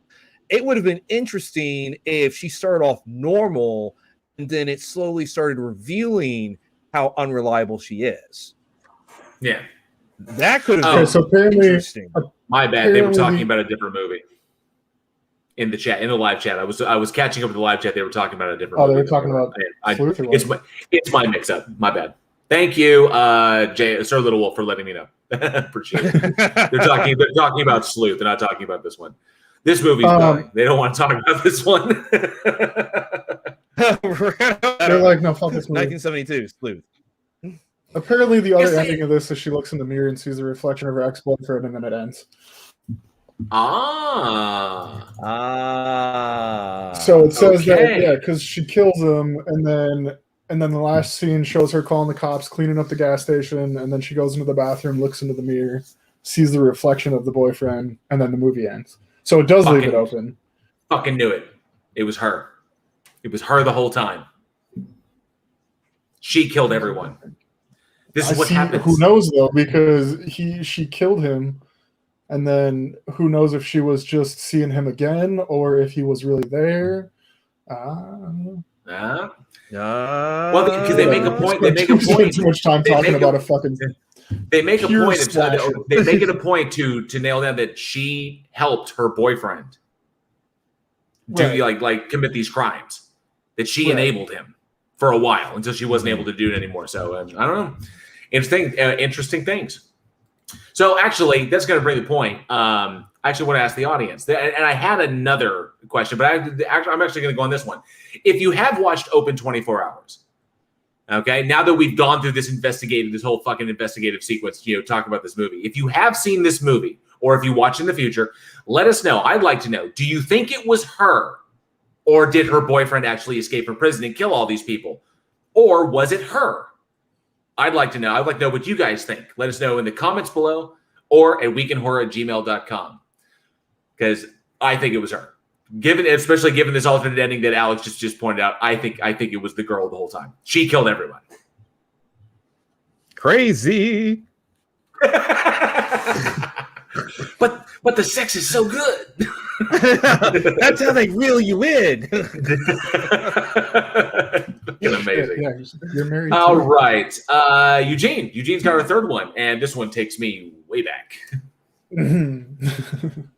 This one is, I'll be honest, I loved this film when it came out back in, I think it was like in 8th grade, something like that. It was just really 98. Oh no, I was 18. No, it wasn't 8th grade for me. For you, me, it was my senior. It was my senior year. Yeah, I was 14 when it came out. But we have. I just wanted to date everybody real fast. But I really enjoyed this movie. The next one we have is Disturbing Behavior, that came out July 24th in 1998, directed by David Nutter, and it stars James Marsden, Katie Holmes, Nick Stahl, Bruce Greenwood, Nick Stahl with an H. Nick Stahl, Bruce Greenwood, and William Sadler on it. And basically what it is James Marsden plays a new guy to the school, and all of a sudden you have basically kind of like the jocks are being transformed into like Stepford Wives type students, the model students that are perfect in every way, and they start operating on these kids to make them do what they want, and then shit gets real. And seriously, I'm glad that you brought that up. Stepford Wives, The Next Generation is what this movie was. And seriously, it's like you're looking at it, you're waiting for fucking what's her name, Catherine Ross, to come out, or fuck yeah, no, that is. See, I didn't even really put 2 and 2 together because, like you said, this movie came out a long time ago. I didn't put 2 and 2 together until you had mentioned something, and I was like, well, fuck yeah, I guess maybe that's what they're playing off of, is trying to, they're trying to make these people model citizens, and it's fucking terrifying because this came out so long ago, and it's still like, I don't know. How old were you when this movie came out? Yeah, 8 years old. Fucking hell. I was trying to think of what grade that is. What, 3rd grade? Yeah. And I was 18. What the shit? I don't think I even saw this until I was in my 20s. But James Marsden is fucking amazing in this movie. But the Stepford Wives. Why did you have to compare it to that? Now I'll never be able to fucking separate the two. I didn't know of a better way to do it that seemed like the most apropos description, It's like a Riverdale-y Stepford Wives. You're right. It's just, I don't know. That's fucked me up, dude. Why? You ruined the movie now. It's hard. It's hard to separate the two now. But yeah,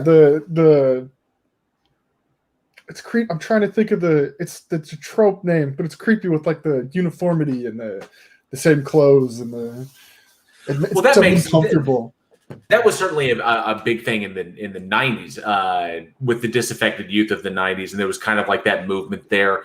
The generation that I was coming up in, and the idea of these kids, being conformed into or being told what they needed to turn into. It's like you needed to have this particular image to be successful, and you need to be a part of this particular crowd.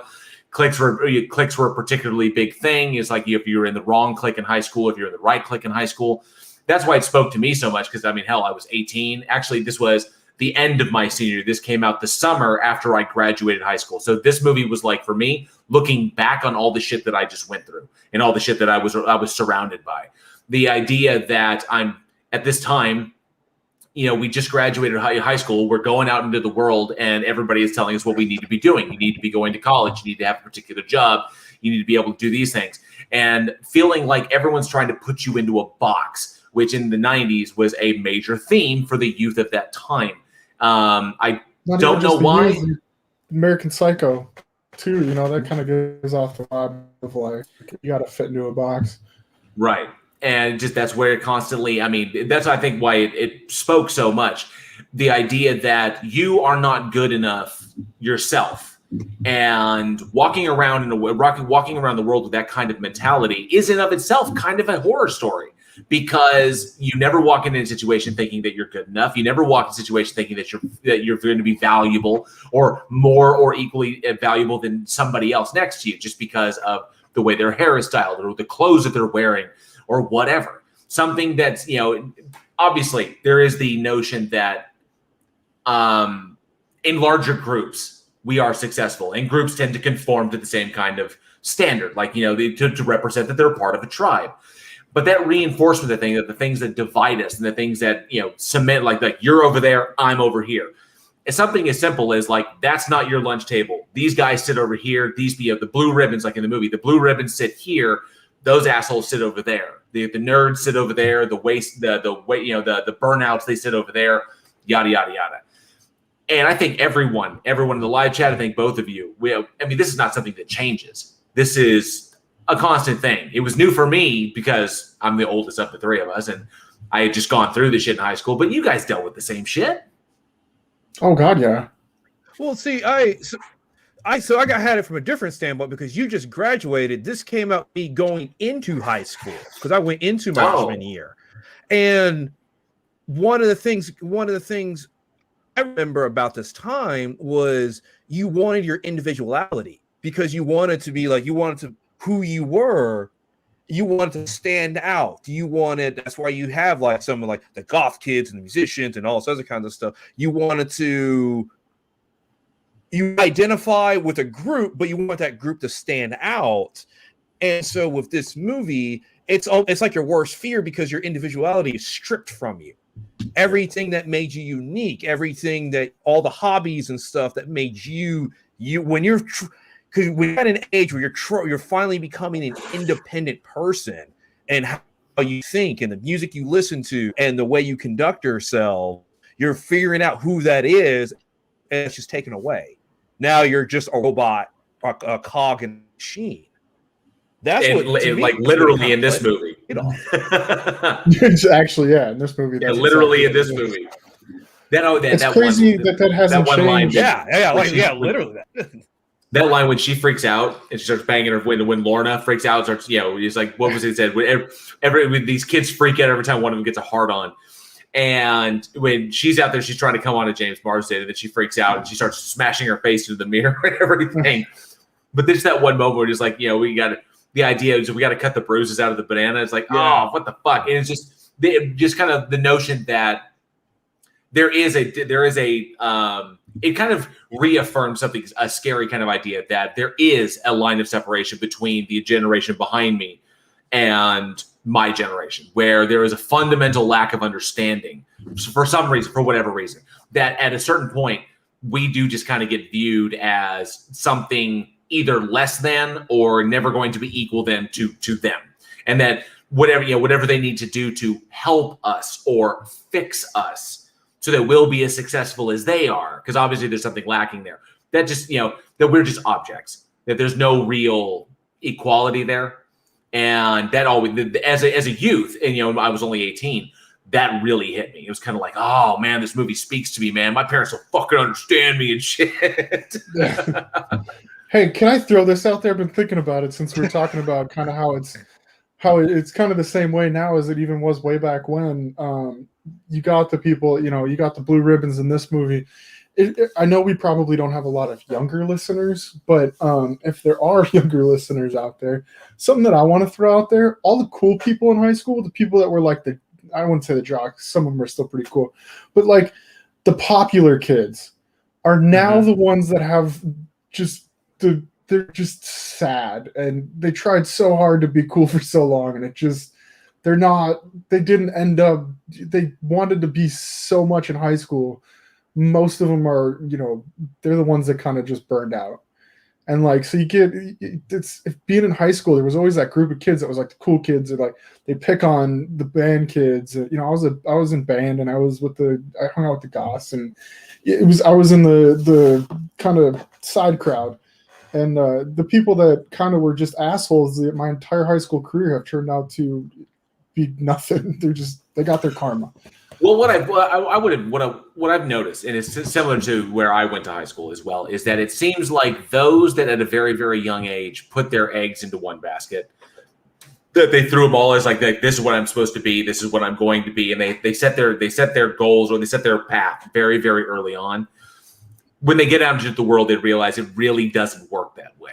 It doesn't matter. You've got to be you have to be more amenable to change, and that's what's terrifying. Is that you need to be more amenable to change. You have to be able to adapt. You have to be able to evolve. You have to be able to change, aspects of yourself or accept different parts of yourself. You can't just pigeonhole yourself and expect your life to run out like that. And we learned that. We learned that very early on. And some of us had a kind of sense of that from the beginning. We're not going to relinquish our individuality for anything, despite what those who are supposedly authority figures are going to tell us to do. We view it as fascist and oppressive. But we realize that this is what we need to do. We need to be able to adapt and evolve and overcome. But it's almost like the previous generation didn't want us to do that. Right. And it fucked a lot of people up. And they set us up, and it was like they were setting us up for failure, which going back and watching this again, knowing what I know now, this movie is 23 years old, I got a real sense that, the writer of this film had an idea of that. It's almost like the previous generation. They wanted to, make us better under the guise of making sure that we could be controlled, so that we wouldn't overtake them or take what they feel like they've earned themselves. So yeah, then there's the metaphor there of, whatever you consider to be the grander authority or the power of the government or the rich or whatever, constantly trying to set the stage to tell the people who would say, if you want to, let's take the rich and the middle class, for example. The rich set the stage, and the middle class are the ones who have to work on it. And occasionally someone gets an opportunity to kind of like rise up the ranks, but ultimately the system is not designed for you to do that. No. It's designed to keep you in one spot and them in one spot and not overcome this. And it became suddenly a giant metaphor for holy shit, that's kind of like the way the world works. They're up there telling you how you need to be and how you need to perform if you want to be successful, when in actuality it's a ploy to keep you contained, to keep you controlled, to make sure that you don't get out of control, that you march by the tune of their drum, and they can make sure that they know where you are at all times. They sit there and tell you this is what you need to do to be happy, and then you follow that, and then when you get older and realize that that's not it, then you're sad. It harkens back to shit. It harkens back to shit like 1984. It harkens back to 1984. It harkens back to Fahrenheit 451. Yeah. All the stuff that we grew up reading, realizing, Yeah, no, you try to fit the mold. You try to do everything somebody else's way. Fucks it up. It doesn't work. This is why so many people, if you have teams, so many people will go and try to discourage you on it, because it's not you're not doing what you're supposed to. Because when you have, say, somebody who becomes a rock star for some major band, that's really not something that anybody is supposed to do. It happens because obviously we know huge bands and stuff like that, but it's not supposed to.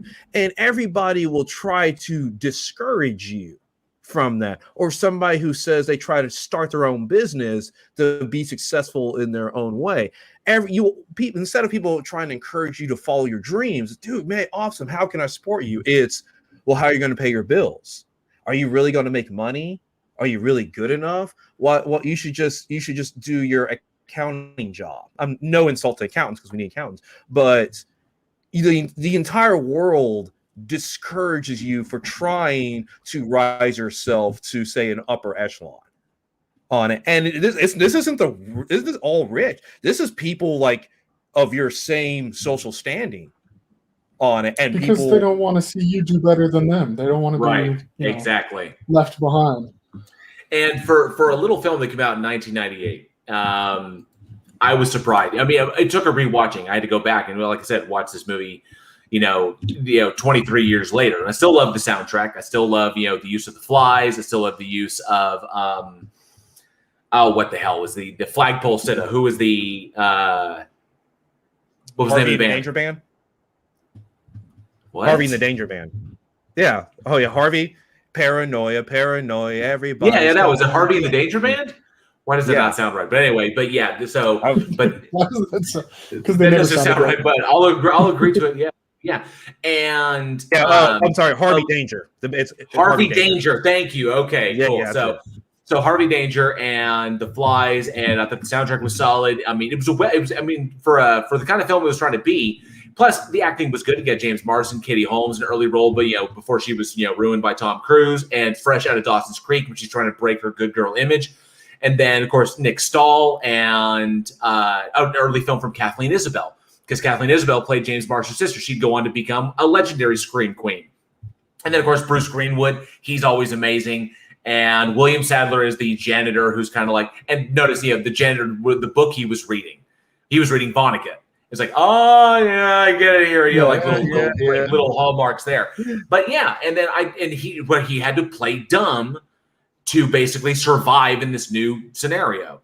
And I liked it. It was a well shot movie. It was well done, creepy moments, and the idea. It kind of brings up the idea. Watch out, because those who are in charge, the authority above you, doesn't always have your best intentions in mind. It really does. The sentence. It really does. And I think it's interesting that we all kind of took something different from it, despite all of us being 4 or 5 years apart. How JL, you're talking about how you just graduated from high school, me just going into high school, and then Alex watching it years later coming in. It's just really interesting how we got different viewpoints from that. Gotcha. Well, and I was at the end of, it was 2002 or something like that, 2003 when I went into middle school, and it was still very 90-esque in the schools then, but it was coming out of it. So I was in high school when it transitioned from kind of like the generation before into, I guess, the millennials taking over the high schools. And so much changed in the stuff that you would see freshman year and then senior year. The way that people acted towards each other was incredible. My high school, though, we went through a lot. One kid died in a car accident right before we got into high school, and then we had a few suicides, and there was murder, and there was a whole bunch of shit that we went through as a group in high school in a small town. So I think that kind of played into like our class being real tight at the end of high school. But there was a huge change in the way that people treated each other from my 9th grade year to my 12th grade year. And it really played into a lot of stuff like, man, we don't need to have like all these cliques and stuff. A lot of people had a hard time pulling out of that stuff, but we kind of came together at the end, which was kind of cool. Minus the select few that went on to be pieces of shit. Interesting point there. Sarcasm says, I had to read Vonnegut, Asimov, Heinlein, Poe, Lovecraft. I had to smoke pot to dumb down enough to become cool. Yeah. The click thing, man. Click thing is brutal. Super brutal. And the fascinating thing is we're talking about people who graduate, who kind of peaked in high school, is like the click thing. It's so important because when you're in high school, it's your entire world. And then as soon as you graduate, it's just gone. Yeah. But there are no clicks in the real world. They're just not.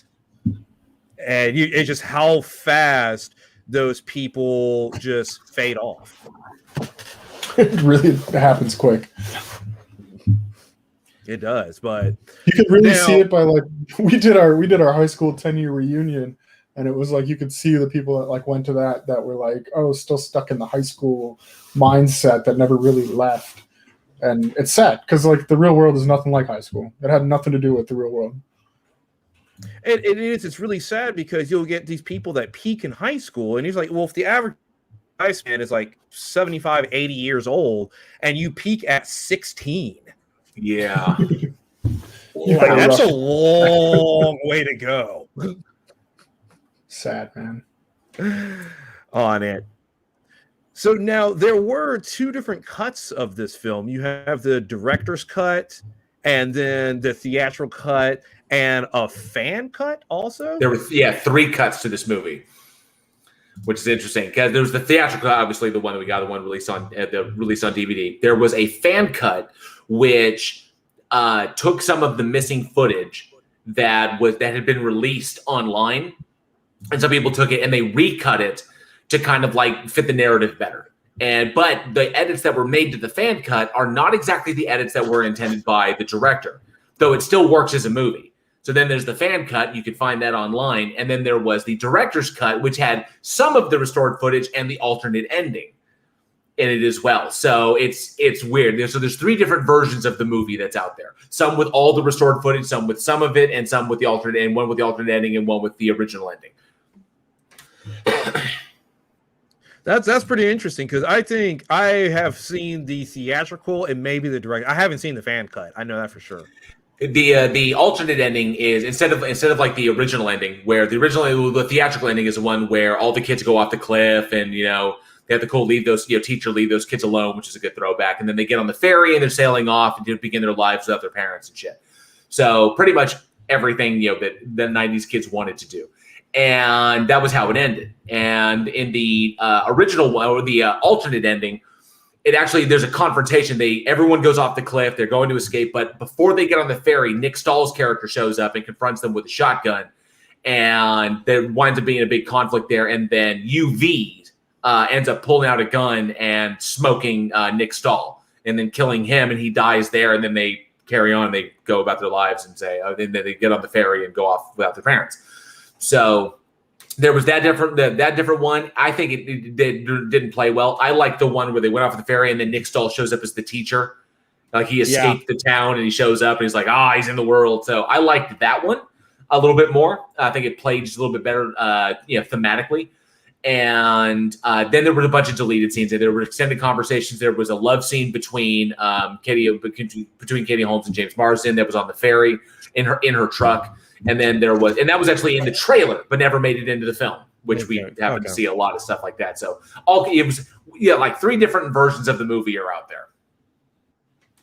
Well, so actually, I would like to ask the audience. I know a lot of our audience has already seen it. Oh, which version do you like the best? Do you like the director's cut, the fan cut, or the theatrical one? Or maybe there's one of these cuts that you haven't seen. Definitely let us know. Go ahead, comment in the chat below, or shoot us an email at weekinhorror@gmail.com. Mm-hmm. Let us know. And I believe, Alex, we have 1 film left. Uno más.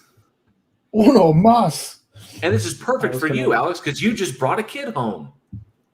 That's so fucked up. That's why I gave this one to you, dude. I thought it was because it had Vera Farmiga in it again, but I guess you're gonna make my kid an orphan. Came out July 24, 2009. Oh, that's fucked up. Seriously though, the movie's Orphan. Do you see what I go through? You see the bully that I got to deal with on this? Yes. Me, it's all me. Dance, anyways, dance, my puppets. July 24, 2009. You like it, you fucking narcissist. You guys are nothing but my supply. Feed me. He gets high on his own supply quite often. I don't even know how to pronounce the director's name of this movie, and I never have been able to, but I'm going to go with nope. Help me out. That'd be Jamie Call It Sarah. Is it just Jamie? Okay, it's spelled stupid. So Jamie Call It Sarah. It's Jaume. Jamais. I guess that probably works, huh? Anyways. Written by David Leslie Johnson McCaldrick and Alex Mace. Like I said, starring Vera Farmiga, Peter Sarsgaard, Isabel Fuhrman, CCH Pounder, which is like the coolest name ever. I think her name's like Carol Kathleen something. Jimmy Bennett, Margot Martindale, Carl Roden, Ariana Engineer. They got some cool ass names in this movie. And my computer froze. That's pretty cool.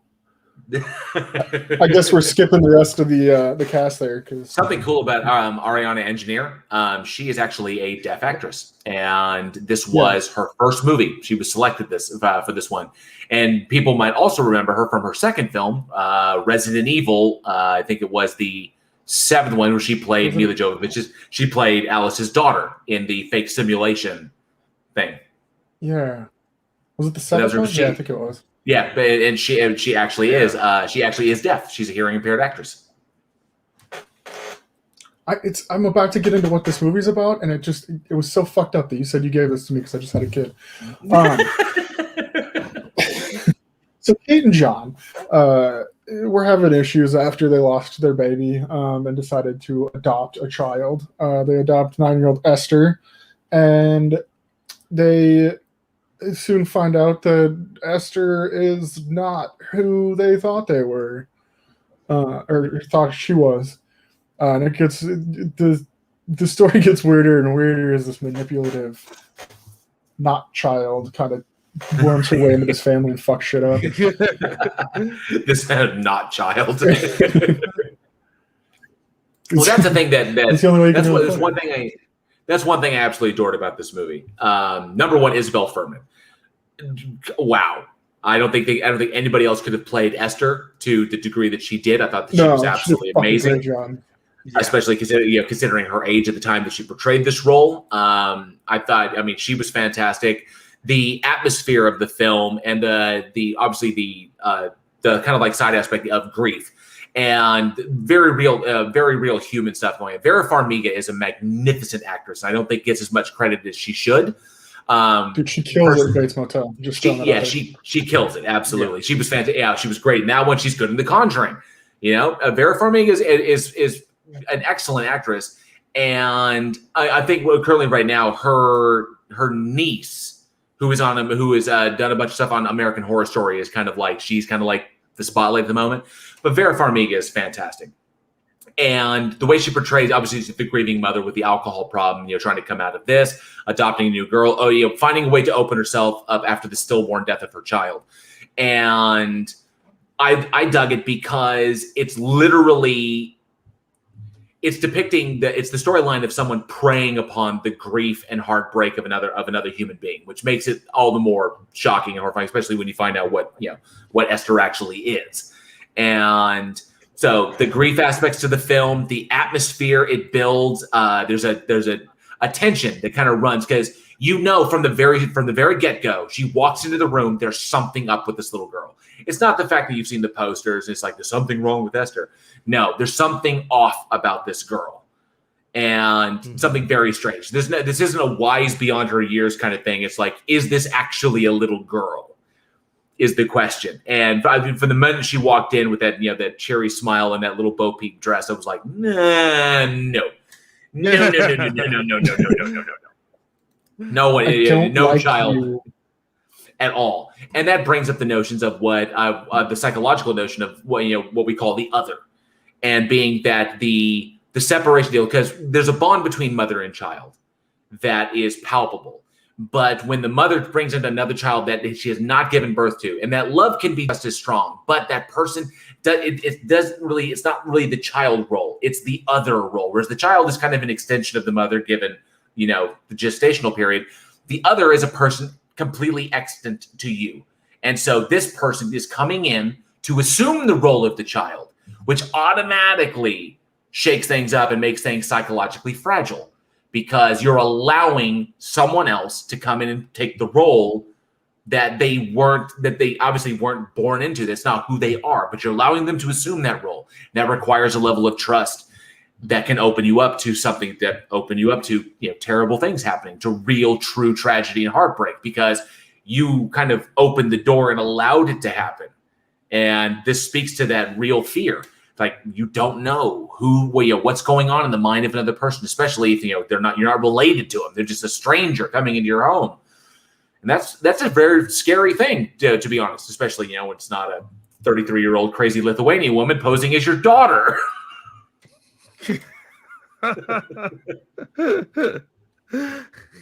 How do you not notice? I mean, that scene when Esther is when the jig is up. The father's rejected her. The mother is aware. It's all falling apart. When she is coming apart and she's taking her makeup off and taking out her dentures, and that transformation scene was chilling.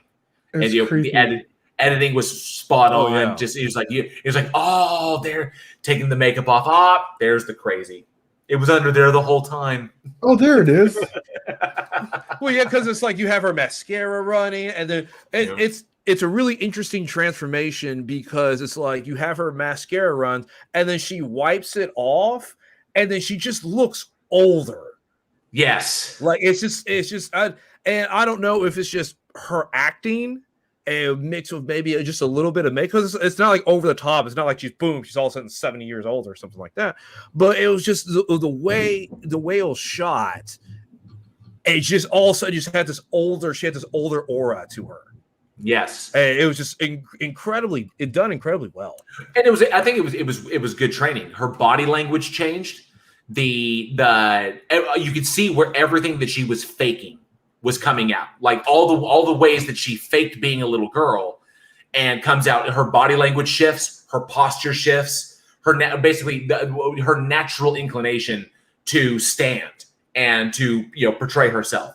Everything about that changed, and that added years onto her. Not to mention just the slight practical effects around her face, the contours of her mouth, the crow's feet around her eyes, the dark circles under her eyes, and of course the state of her teeth. So, but yeah, it was brilliantly done and very subtle, very simple. Didn't need to go too extreme on this. Just that's it, and very, very effective. Oh, and the George says, if I don't mention the black light scene, he will come and find me.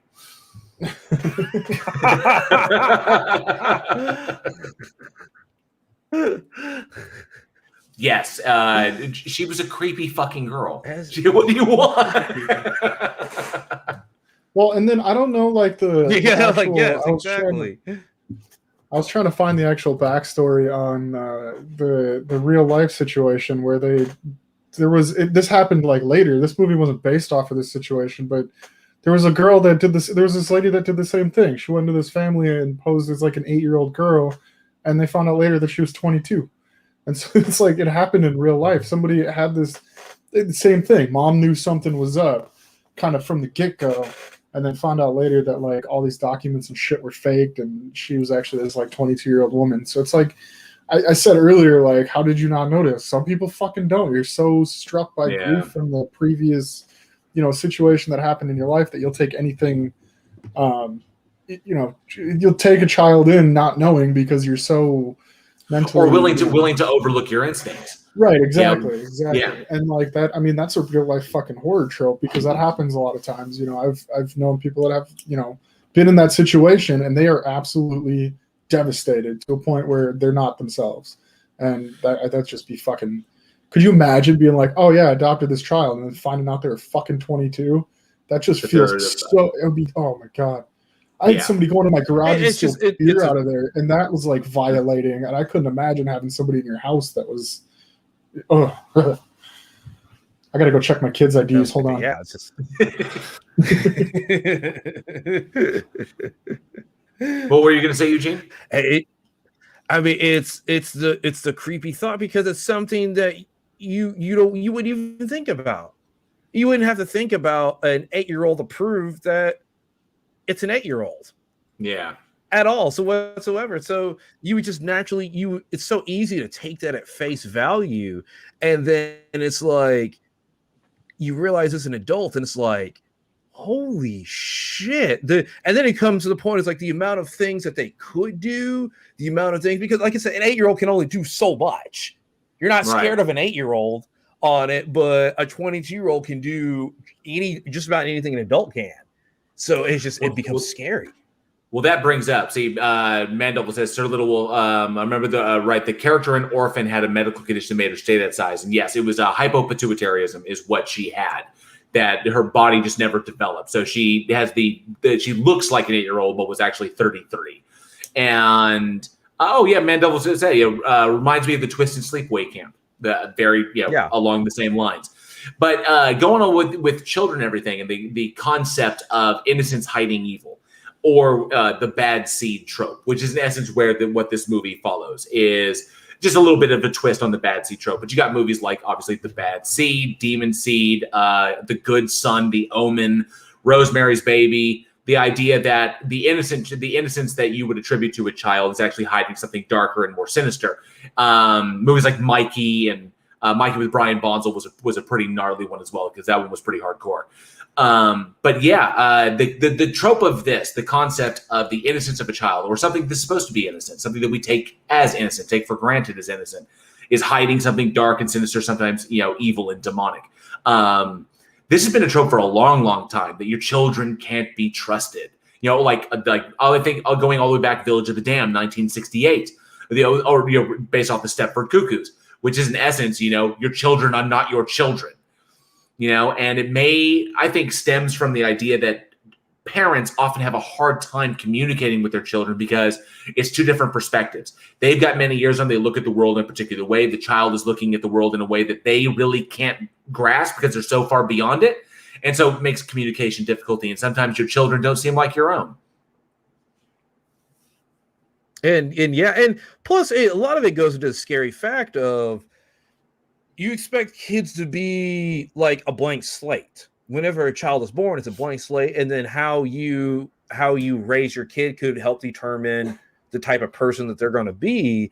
And it's a scary thought of like, the kid's just evil, and like there's nothing you can do about it. Like when I was watching The Good Son, it's like, no, that kid is fucked up. I don't know how he got that way. His mother was a loving mother. That kid was fucked up. That kid was pure evil. Yeah, Macaulay Culkin was pretty dark side in The Good Son. Yeah, going from Home Alone to The Good Son had a traumatic effect on me when I was like 8. There was a quick look into the way Macaulay Culkin's life would go in the future.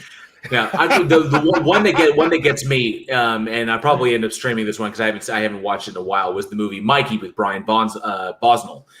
He played, or Bonzel, I think it's Bonzel.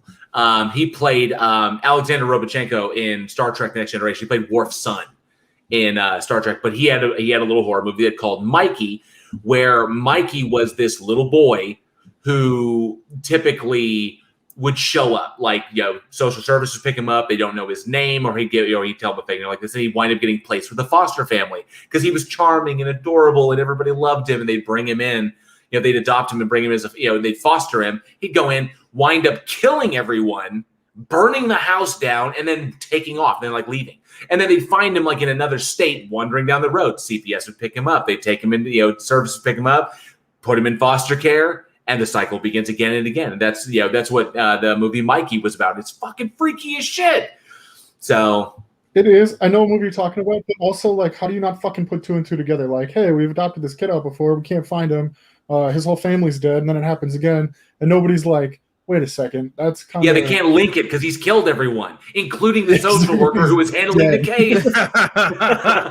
Because this kid is like 7 years old and is a fucking criminal mastermind. Oh, let me see here. Mando, if I let go, do you think you could fly? Think you could fly? Bro, that would be from The Good Son. Yep. Yes. Such a twisted moment. Oh, God, it was so fucking wild. That I was surprised after seeing Macaulay Culkin in Home Alone and just being himself, and then all of a sudden he going full dark side alongside Elijah Wood. Elijah Wood is like the hero. That may have been a moment. I think that movie, The Good Son, may have been a moment where they diverged, where Elijah Wood would be the hero for his career. This is the guy who would be Frodo, and then Macaulay Culkin would be Party Monster. I don't really know, but obviously his career went in a different direction. Well, I always like that scene at the very end because they're both hanging off a cliff, and the mother has to kind of decide, and the mother tried so hard to support her son. And because for those of you who haven't seen The Good Son, so Macaulay Culkin's her actual son, and then Elijah Wood, it's like fostered in, something like that. No, it's her nephew. It's her nephew. Yeah, his mother. Nephew. His mother died, and then the dad had to go on business because dad traveled a lot, and so he was staying with his cousin and their family for the time being while his dad was out of the country. Yeah, and I mean, just him being outside of the immediate family coming in. And then there's that moment where the mother, she's been trying to defend her son the entire time, and eventually she had to pick which one to save. And that's that realization, like, no, she knew all along. She knew the monster that her son was. And it was a great scene. She yeeted that fucker off the cliff. Peace.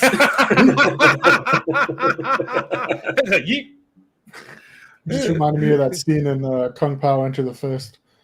The baby rolling down the hill. It's true.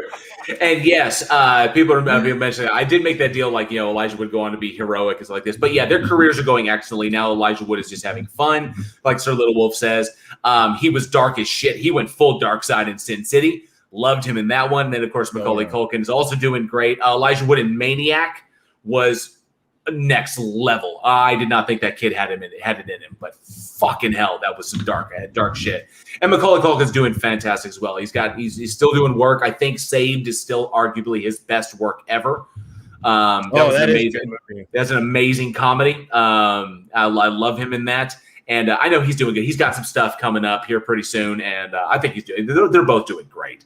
So, but yeah, The Good Son really, really. Whew, that was other movie shit that we had talked about? The mom had.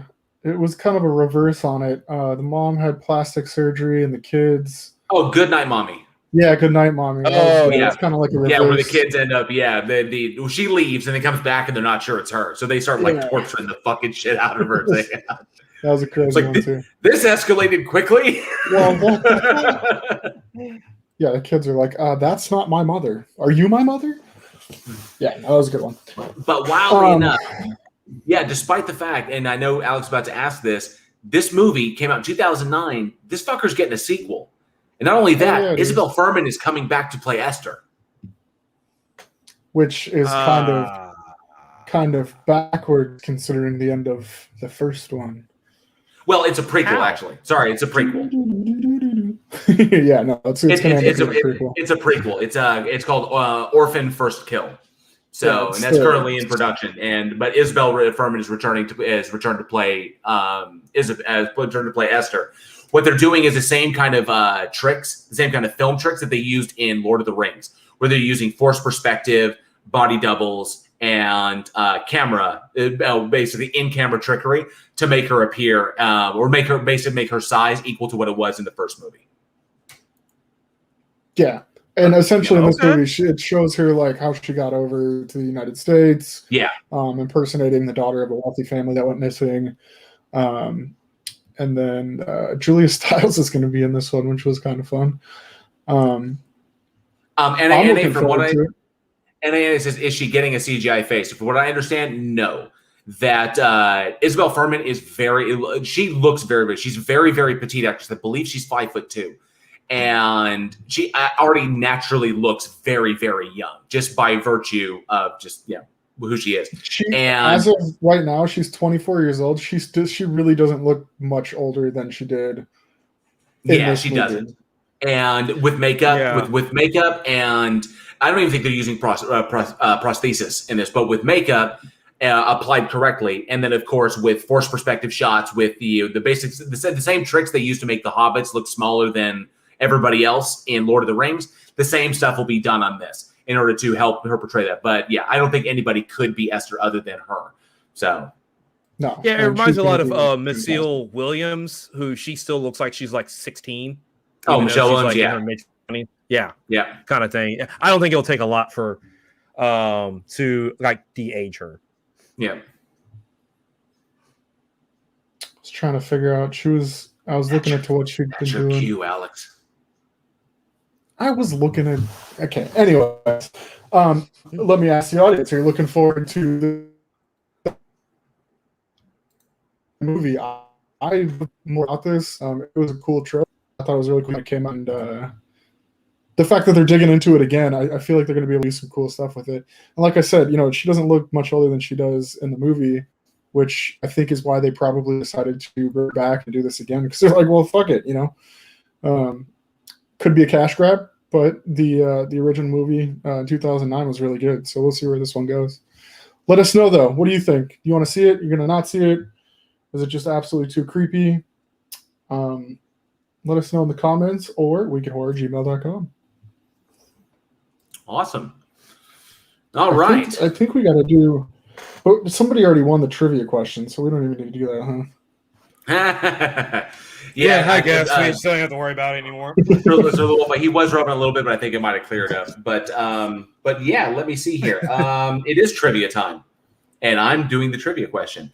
So this one will be for a limited edition number 3 shirt, a Kink Shaming Cannibal shirt, our number 3 in the limited edition shirt line. And here we go. So get your Google fingers ready, because you're allowed to use Google, because if somebody knows the answer off the top of their head, they're just going to know it. So, let's get ready. Here we go. So, trivia question. What other 1998 sci-fi horror film revolved around disaffected outsider teens battling the evil forces of conformity? And I'll say that again. What other 1998 sci-fi horror film revolved around disaffected outsider teens battling the evil forces of conformity? First one who gets the answer gets a limited edition number 3 shirt. Boom. The Kink Shaming Cannibal shirt. I already got it. Got it. Man Devil got it. Man Devil. No, I knew that was going to be quick. What concerned me is that, and I had to make sure I avoided it, someone said it, or says, man, this reminds me of The Faculty. Oh, shit. And Mandel said, no Google. Well done. Nice. No, he's just a Josh Hartnett fan. We know it deep down.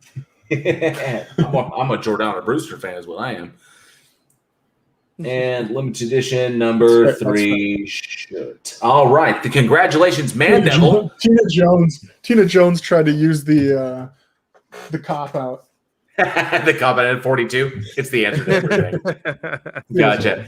All right. What else do we have? We had some other answers. Tony Regime said Flatliners. A little bit before this one. Mandevil said no Google. Yeah, no Google. Congratulations on that. Sir Little Wolf came up with The Faculty. Charlie, what? Event Horizon. What the? Sir Little Wolf says, Sir Little Wolf says his stream buffered. Bummer. Let me see. And the Fast Times at Ridgemont. True, man. That's amazing. All right. Yes. Faculty. Yes. Charlie Welch. Faculty did have an awesome soundtrack. Well, yeah, it was awesome. Okay. Oh, and Tia Jones says it's got to be the correct answer eventually, right? I mean, it is all the time. For sure. Yeah. Johnny O, a little slow, but yeah, I mean, you couldn't win anyway. Sorry, bud. You're a part of the Weekend Horror family. You can't win. We can't win. So I don't even have a Kink Shaming Cannibal shirt. So congratulations to Mandevil for winning a limited edition Weekend Horror shirt. It will be Kink Shaming Cannibals. We'll be heading out to you as soon as we get that printed and shipped out to you. Congratulations. Way to go. Awesome. Yay. All right. Well, that brings another episode of Weekend Horror to a close. Thank you all so much for listening, and we truly hope you enjoyed the show. Join us next week when we debut a slightly new format for the show as we hang out with the entire cast of Nail Gun. Yes, you heard that correctly. The entire cast of Nail Gun will be on the show next week, so come check that out. And we'd like to send a special shout out to our amazing patrons who have helped us make this show the success it has become. Thank you all so much. Visit us at weekinhorror.net, where you can find the links for all of our episodes, our bios, our merch store at Teespring, and of course, enter your email for a permanent entry to win a mystery horror shirt every month, courtesy of $6shirts.com. For more entertainment, be sure to check us out on Facebook, Twitter, and Instagram. Followers get our daily splatter, a bit of horror info every day, right to your feed. You never know what you might discover from your favorite horror films. Subscribe to our channel and smash that bell like a zombie's head for all the latest updates for the show. We really hope you enjoyed the new live format, and we'd love to get your feedback. Be sure to leave us a comment below, as the interactions really help us with the dreaded algorithm.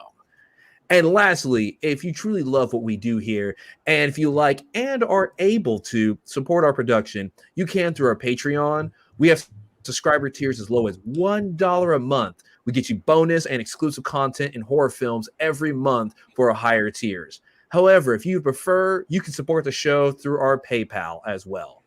Links to everything, including our Discord community, where you can find film recommendations, trailers, trivia games, horror watch parties, and even interact directly with us, are in the description. And while this country is finally beginning to recover from the recent events, we know that things are still pretty tight for many people. As always, simply commenting, liking, sharing this show with the friends in your local horror community is the absolute best way to help us continue to grow. We appreciate each and every one of you for being the greatest audience a podcast could have. And I'm Eugene. I'm Alex. And I'm JL. And we'll see you next week. And as always, stay scared. I took the animatic out of the thing. So we're just going to end it. Sorry.